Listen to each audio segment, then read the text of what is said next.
CA Shalini Somani taking today's video on the topic basics of income tax.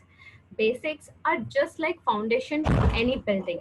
The more the foundation is strong, the more the building will long live. So before moving to an advanced level of income tax, we should be clear with our fundamental concepts of income tax.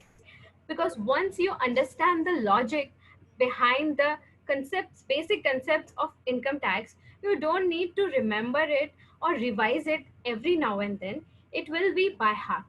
Just like in early days, in our childhood days, during Children's Day, we were used to told a story of thirsty crow, that necessity is mother of invention. This was the moral of the story. But to explain this moral, we were used to told a story in a very simple and interesting manner. So similarly, in our whole series of lectures, we would be focusing more on conceptual clarity rather than technical integrity or at advanced level, right? So we will be able to solve any kind of sum of income tax and even read the bare act. So let's begin our direct tax. Taxes are of two types, direct tax and indirect tax. Why these taxes are called as direct tax? Because it cannot be recovered from any other. You have to bear the burden. Means you have no escape from direct tax. A person has to pay direct tax, which comprises of two parts. One is income tax and tax on undisclosed foreign income and assets. While indirect tax is a tax whose burden can be passed on others like customers. You don't have to bear the incidence. Like when you manufacture, you don't have to pay the GST or by yourself completely because you get credit. So indirect tax comprises of two parts, that's GST and custom duty. However, in this subject, we are focusing only on income tax. So let's begin. What are we going to learn in this income tax? Friends, Income Tax Act started with effect from 1st April 1962. Means this act came into effect from that day. It contains 298 sections and 14 schedules. Further, section contains subsection, provisos, and explanations. It's just like a tree has branch. It's just like a book. In a book, first you have heading of the book, then there are chapters are having main heading has subheading, and then there are paragraphs. In similar fashion, income tax act is also designed, which has sections, subsections, provisos, explanations, and so on. We will study about them in detail in our upcoming lectures. Moving further, talking about Annual Finance Act, it is also commonly known as the budget. Every year, Finance Minister presents Finance Bill, FB. It means, here you can see FB. FB short form for Finance Bill. Finance Bill means it's just like an egg. An egg, until it is hatched, it does not have any separate entity. Once it is hatched, the the offspring coming out of the egg has a separate establishment. Similarly is finance bill. Once the finance bill gets assent from HOP, that is both the houses of parliament, Lok Sabha and Vidhan Sabha, and then president, it becomes an act. So bill is the basic form or the first step for an act. Once it gets assent, it becomes Annual Finance Act, means the budget. Through budget, what do we introduce every year? So first schedule of the budget contains 4 parts. That is rate of tax, TDS on salaries, and tax on agricultural income. Means this is for sure that these 4 things are going to be changed or either kept it is through Annual Finance Act, not Income Tax Act. Moving further, all things are not drafted in only Income Tax Act. For its implementation, we have rules known as Income Tax Rules 1962. CBDT.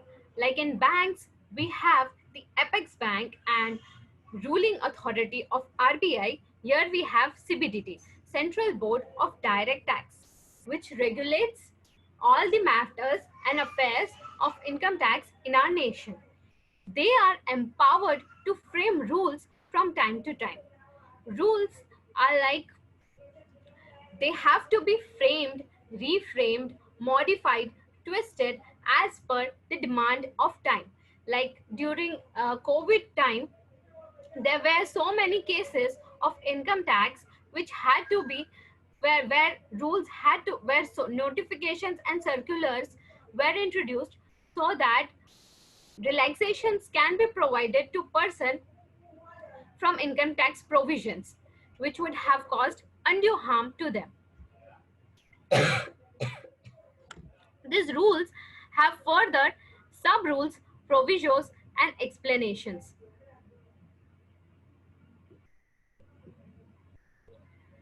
Rules are like a tree. A tree is meaningless with its branches and leaves. So rules is like a tree.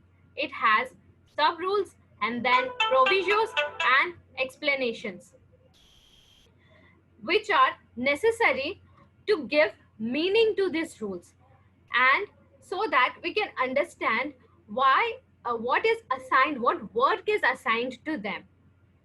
Moving on further, they should be read with Income Tax Act. As I said, to act meaning to the income tax provisions, these rules, sub-rules, provisos and explanations have to be given time to time. Further, not only this, we have to consider circulars, notifications to deal with specific problem or clarity or doubts. Like in income tax, there is one provision which decides residential status of an individual. In India, like if you have stay of 182 days, then you are considered a resident. But in case of COVID-19, many foreign nationals were stuck in India and had their which made their existence in India more than 182 days. This would have attracted taxability due to their residential status being resident in India. So circular was given by the department to make this clarification that in case of COVID-19, that during this period, this provision shall not be applicable so that they do not unduly get classified as residential, they do not get classified as resident of India during this COVID period and attract taxability in our nation. Moving further, just like circulars and notifications are provided for clarifying doubts, guidance for SSC officer and binding for department. Means these circulars and notifications are binding for department, but not on SSC. They can consider it as a guidance in case of any litigation. However, department is binded by the circulars. Means only department is binded by the circulars, neither SSC nor any court of law. Moving further, these notifications are issued to give effect to provisions of the Act, as we discussed earlier. Moving on further, so this were the basics which comprise of Income Tax Act. Now we will learn what are we going to learn in this Income Tax Act.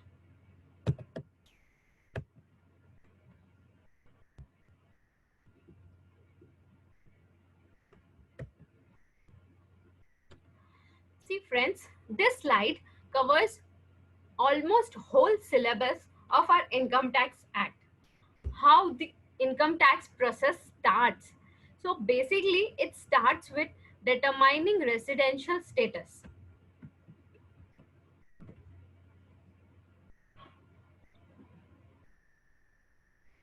Once the residential status is determined, that is, whether you are resident of our country or not, either you are a resident or not, ordinarily resident, then then we determine what tax laws shall be applicable to you.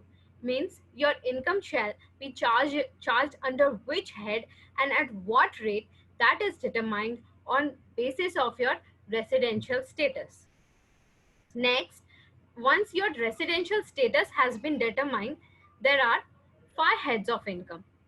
Any type of income shall be classified only and only in this five heads of income, which starts with salary. That is, you are employed somewhere and employer pays you salary. Here you consider not only the money, check amount. Here we also consider the perquisites. Like if your employer has provided you car along with the driver, club memberships, and accommodation, then all these things are calculated into a monetary value and assessed under the head of salary for income tax purpose. Next is house property, that is basically the rental income, where you own house or house properties and you get rental income from any kind of property. You have to show it in the house property, and also claim deductions of interest. If you have taken any loan and you are repaying the loan, then you get deductions of that interest amount in this house property.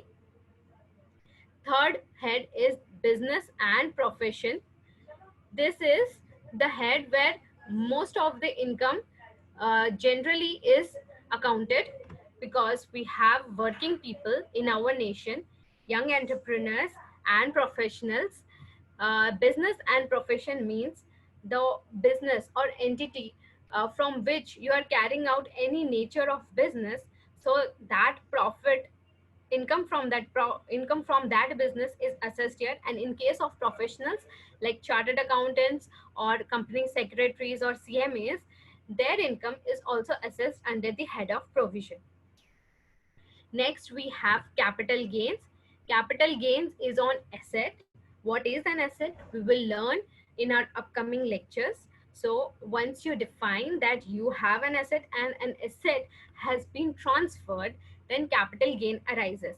Assets are like shares, or you have fixed asset, properties, and then you consider the consideration and deduct the purchase value.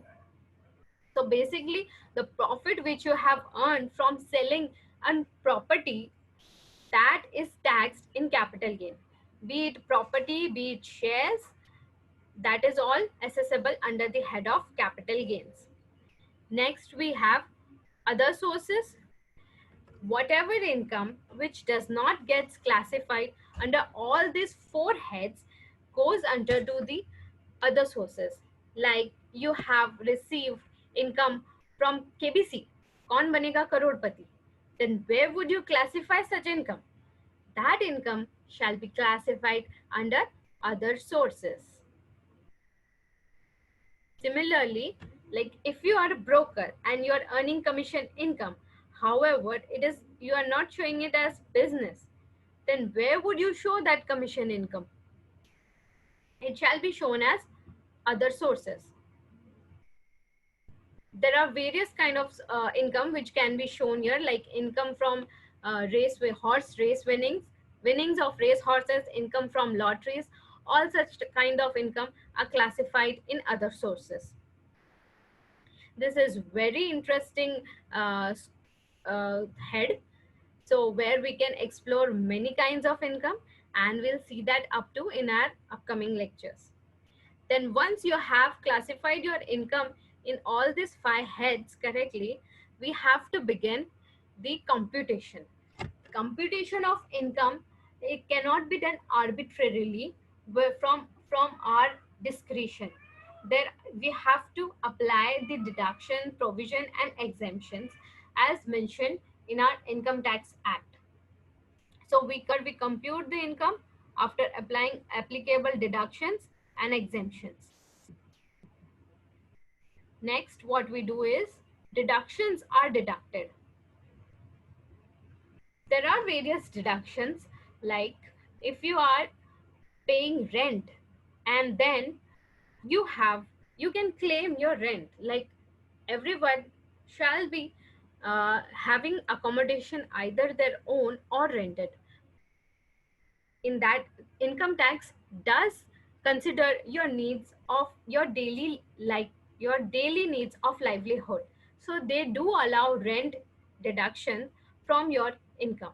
Similarly, the income tax also considers expenses, school expenses or tuition expenses of your children, so it does allow expenses of your children paid in as school fees. However, limits have been specified and prescribed. Income tax also motivates you to do investment, and deductions are provided in that fashion. Like you can invest in insurance up to rupees 1,50,000, and income tax would not tax that amount. So this motivates you to develop or inculcate habit of saving and investment and doing investment to safeguard your future. So moving further, once we have deducted all these deductions, then we come on to gross total income. Now gross total income is not the taxable income. Here we have to still work upon set off and carry forward of losses. Like income tax doesn't charge you if you have not done or earned any profit. They allow you, they understand that due to certain reason, like due to corona, you might have not earned a good ratio of business like you used to earn hitherto. So you can take these losses and ask for losses set off in even forthcoming years.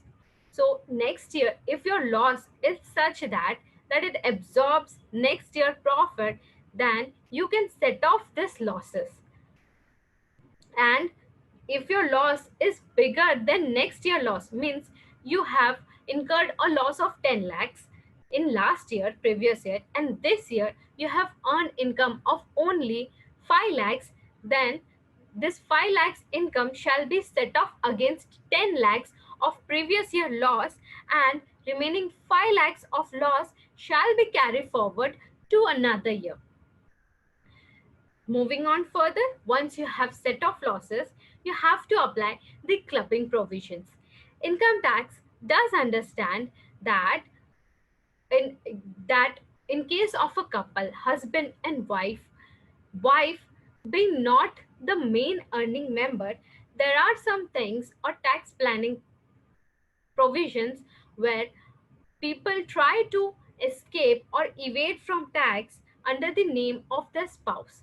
In such cases, income tax has provided some clubbing provisions where income of your wife or spouse who is earning lesser than you, her income shall be clubbed with your income, so that income tax recognizes the unveils the curtain and recognize the real thing, and real income is charged is offered for assessment.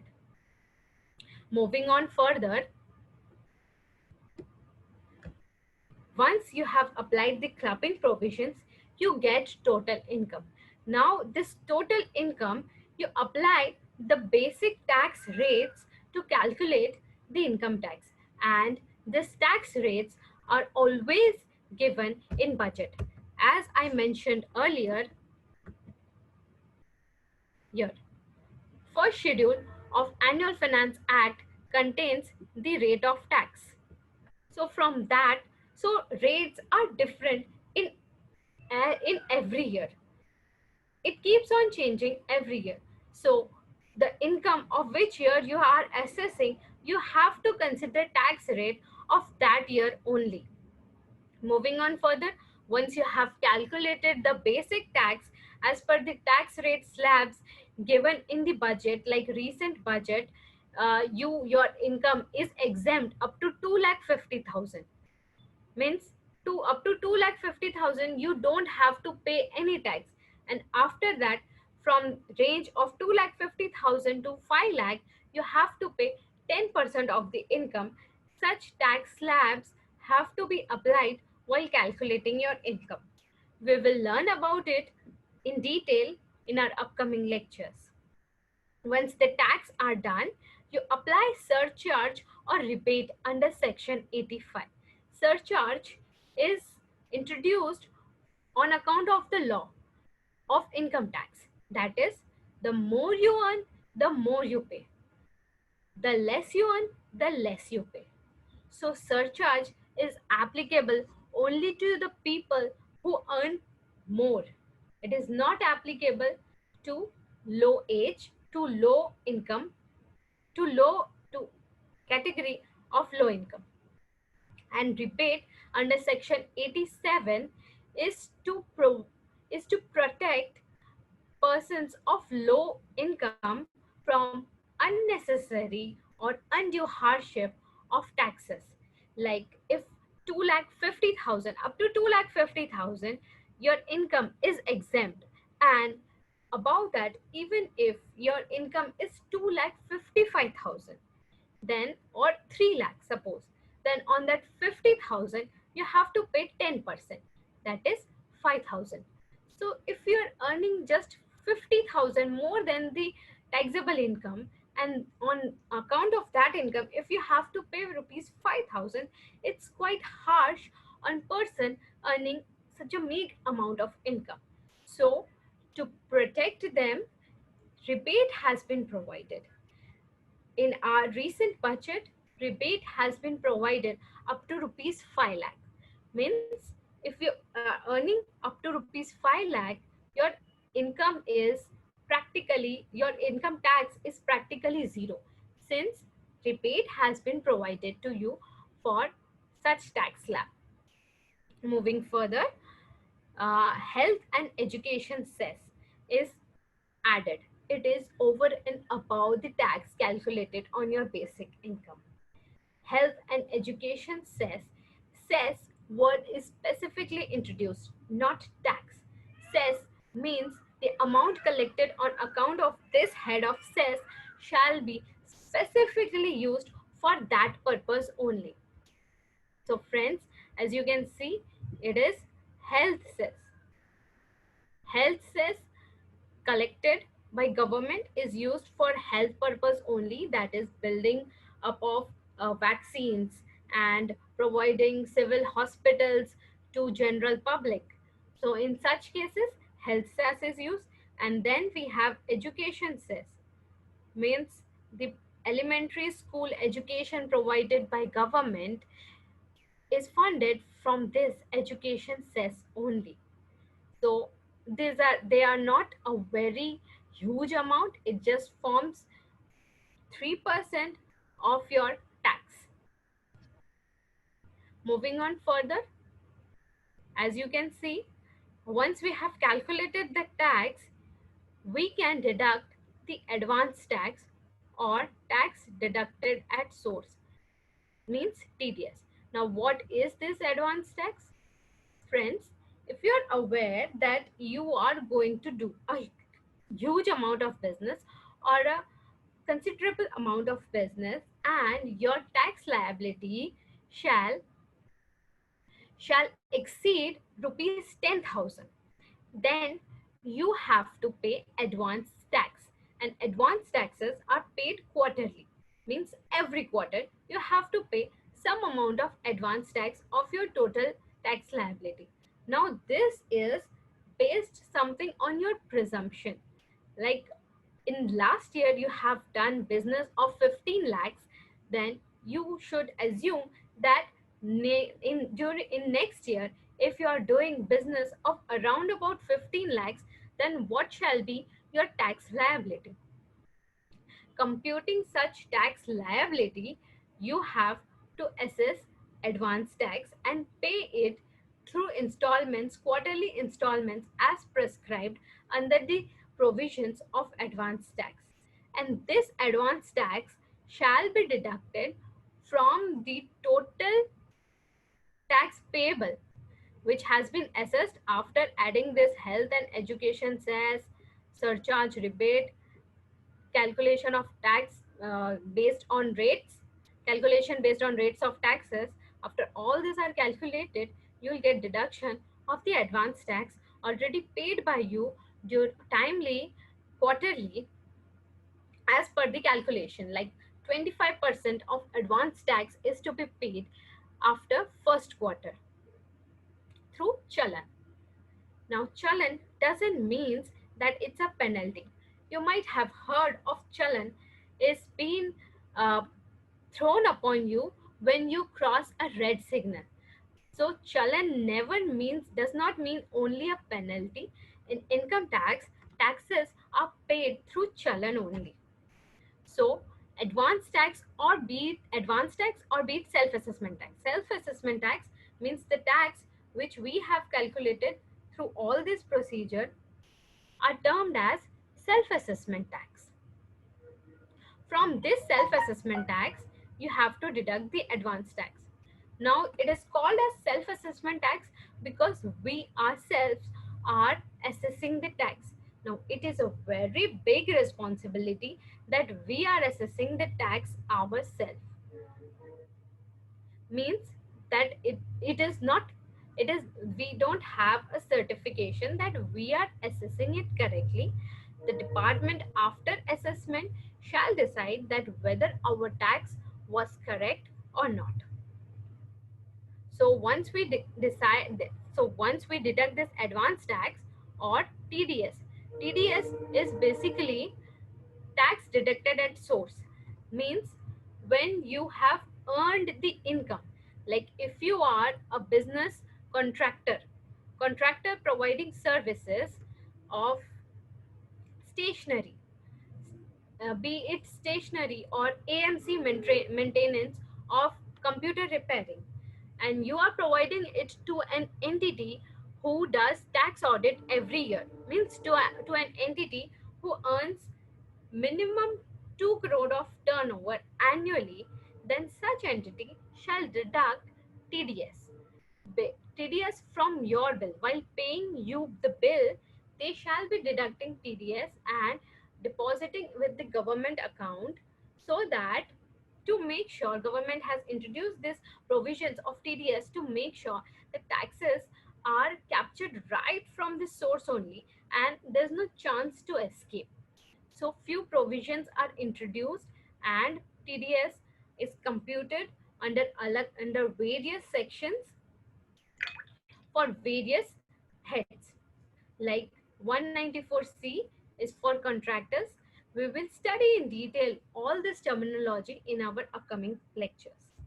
Moving further, once you have deducted this advance tax and TDS, you will receive payment of tax. You will receive the amount of tax payable which you have to pay through chalan. As I had discussed earlier, that chalan does not mean a penalty only. If you want to try, you can go to your nearest bank and just raise your hand and say that I want to pay income tax chalan. Candidly, if you do this, uh, the bank manager or the person at reception shall call you and guide that how you should be paying your tax chalan. Tax chalan can be paid in two ways. It is physically, as I told you, you have to go to bank and pay the bank chalan, and online you can pay the chalan through net banking. In a similar fashion, you have to generate chalan 280 from income tax website and then pay through your account. Once the tax is paid, now you have done your part. You have done the self assessment. As I told, I said, while we were learning about this advance tax, I told you that advance tax is also we are assessing ourselves. And while calculating this computation of this whole taxes part, we are assessing it by ourselves. And self-assessment is a big responsibility on us. So once we have done self-assessment, we are telling to the government that this is our income and This way we have computed our income, and this way we have paid the taxes. This is our calculation. It's just like an examination center where you have written your answer sheet and now you are providing it to the examiner. Now, filing of income is return of income is a place or document where you are showing all the details of income, how the you have computed your income under all these five heads, and how have you calculated the taxes. Now it is department's job to assess the income based on the provisions of income tax, and then on and then if you are eligible for refund, like if you have paid taxes more than your tax liability, you shall be eligible for refund. They shall certify refund. This is report card. Like income tax will tell you that you are eligible for refund. That shall be your report card, which comes on the D day, result day. Similarly, if you have paid less tax or you have escaped tax, then income tax shall send you notice, scrutiny notice, which you shall study all in assessment provision. And this filing of return of income, once it is filed, you have to also make sure that it has been delivered to the income tax. It's just like you have made your courier or you have written your examination sheet. Now it has to reach to the concerned examiner. So how it shall reach? It shall reach through EVC, DSC, delivery to CPC. Means income tax provides you two options to acknowledge your return of income. Once you have filed return of income, you also want acknowledgement from department that they have received your income for assessment. If you do not do this, what happens is your whole efforts to do this filing and computing these taxes goes waste, and your income tax return becomes invalid. So it is very important you make sure that you verify your income tax return either through EVC. EVC means electronic verification, which is enabled through Aadhaar card or email OTP. Various options are provided which are online. Means you can verify your return of income from the very comfort and convenience of your home. Else you can deliver it to the CPC. Means all the income tax returns are having a center of processing, CPC, at Bangalore. You have to send acknowledgement of your return signed through the income tax within 6 months from date of your filing, else the return becomes income tax. They have also provided one more option of DSC. You can verify your return with DSC. Like in case of companies on partnerships, return cannot be verified only through EVC or OTP. They require DSC. DSC means digital signature. It is a token which is highly secured for any kind of entity. Once we are done, so this is a bird's eye view, or you can say we just had a glance of our total syllabus of income tax, which we are going to embrace in our upcoming lectures. Moving on further, now let's begin with some important definitions. As I said, basics are the foundation. It is very important to be fundamentally clear so that we can easily approach the next steps and climb higher. Important definitions of Income Tax Act 1961 are SSC. SSC. Like SSC is a person. Person. Now, before learning what is SSC, we need to learn what is an person. Person is also defined under Income Tax Act, Section 231. Section 2, subsection 31 of Income Tax Act says that person under income tax are individual, HUF, firm, company, AOP, BOI, local authority, or artificial judicial person. Friends, now Income Tax Act classifies a person classifies a person for assessing.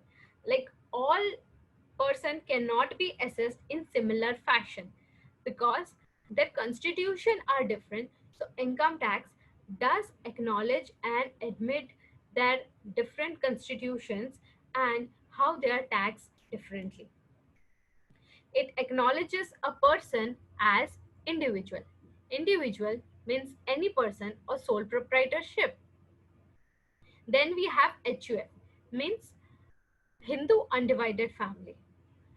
Income tax also acknowledges a person where a whole family is bonded together and they are taxed together. Separate laws are there for HUF.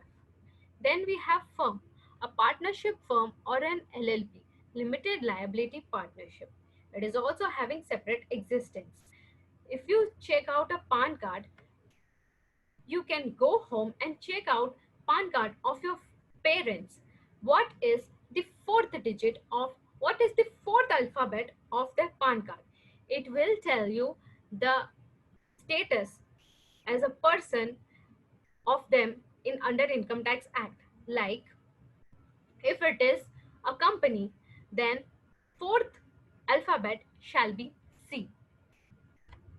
Similarly, if it is an HUF, then the fourth alphabet shall be H. In case of firm, the fourth alphabet shall be F, and so on. We have done with the firm being a partnership firm where two or more people come together to form a private partnership firm or limited liability partnership to carry on business, where two or more people are formed do form a entity where they have a perpetual existence, means people come and go but the entity exists. Such kind of entity is known as company. It is also having a separate status under Income Tax Act. Then we have AOP or BOI, means art means association of person or body of individual. Here some people come together for a common motive or person or an event, and it shall be dissolved if the event is has been over, if the event has been done successfully.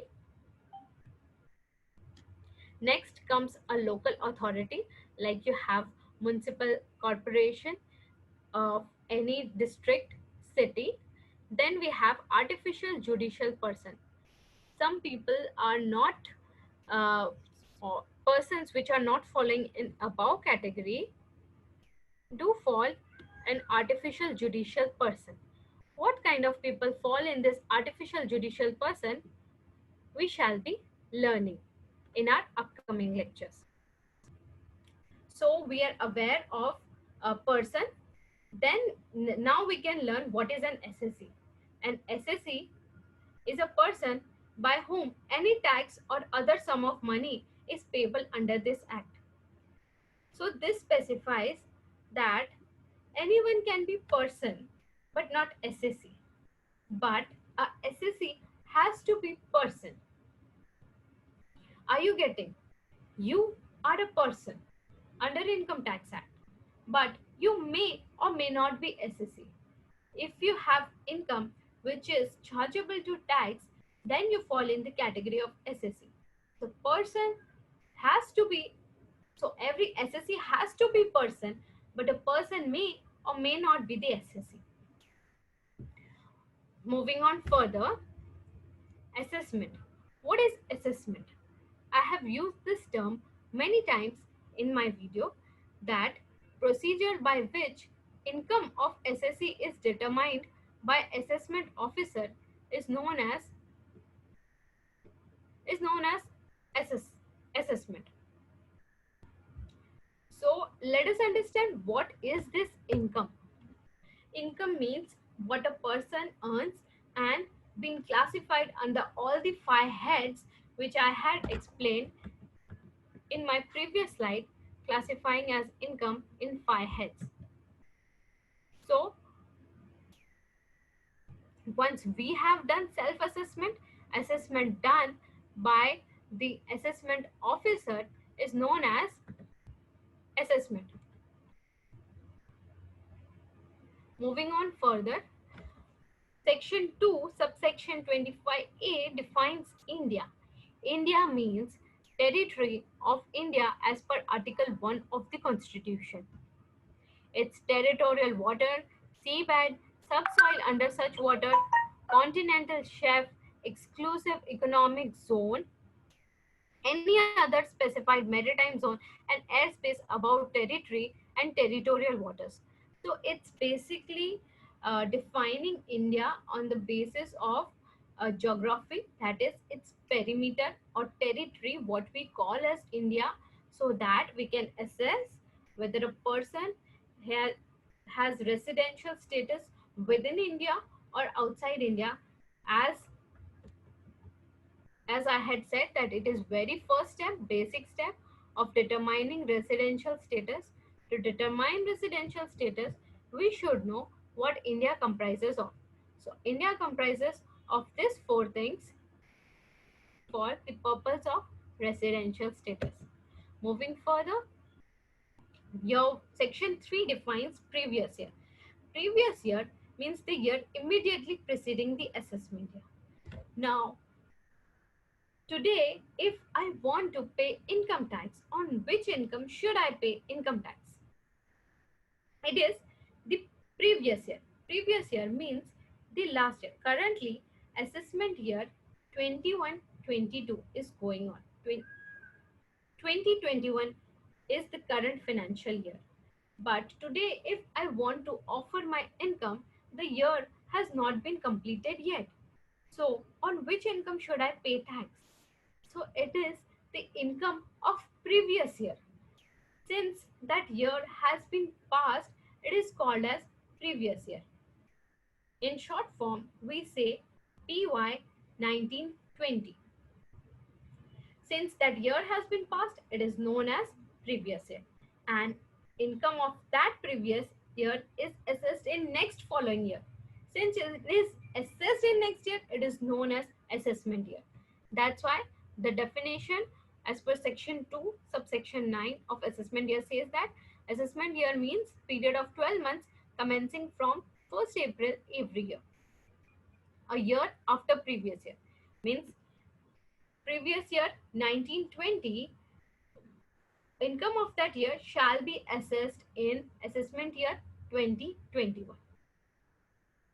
Now we have learned what is previous year, assessment year, how the tax is charged, what is the basic principle underlying for charging. So here we learn basic charging section 4. It is the charging section of tax, which says that always income of previous year of a person is charged to tax immediately the following assessment year. It has 5 exceptions, which we will learn in the next slide. uh, 5 exceptions are shipping business. That means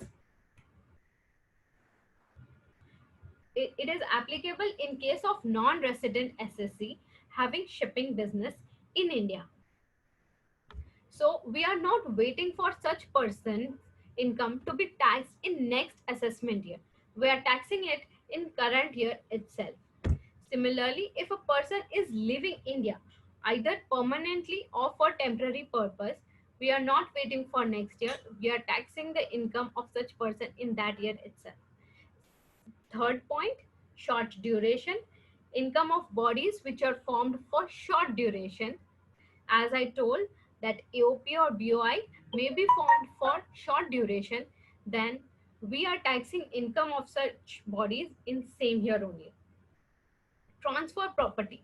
In case income of person who is likely to transfer property in case to avoid tax, then we are taxing his income or assessing his income in the same year so that he is not able to avoid the tax. Next is case of Discontinued business. In case your business is being going to be discontinued, you are not continuing your business further, you're planning to just wind up your business because it may be not working, or it is not feasible to work anymore, or any such similar situation has arisen that you do not want to continue your business. Maybe it's not giving profit, or maybe it's running in losses or operational losses. Then if any income is generated from that business, income income tax is assessed in that year itself. We are not waiting for the assessment year. Coming back to our previous slide, financial year, as per section 221 of General Clauses Act 1897. Friends, here you can see that financial year is not defined under Income Tax Act. It is defined under General Clauses Act in 1897. It says that a year period of 12 months. In case of newly set up business or new source of income, then income that previous year or financial year can be less than 12 months. In such case, financial year starts from the day when that newly set up business has been commenced or new source of income has been generated, and ends up to 31st March 2000, whatever the year may be.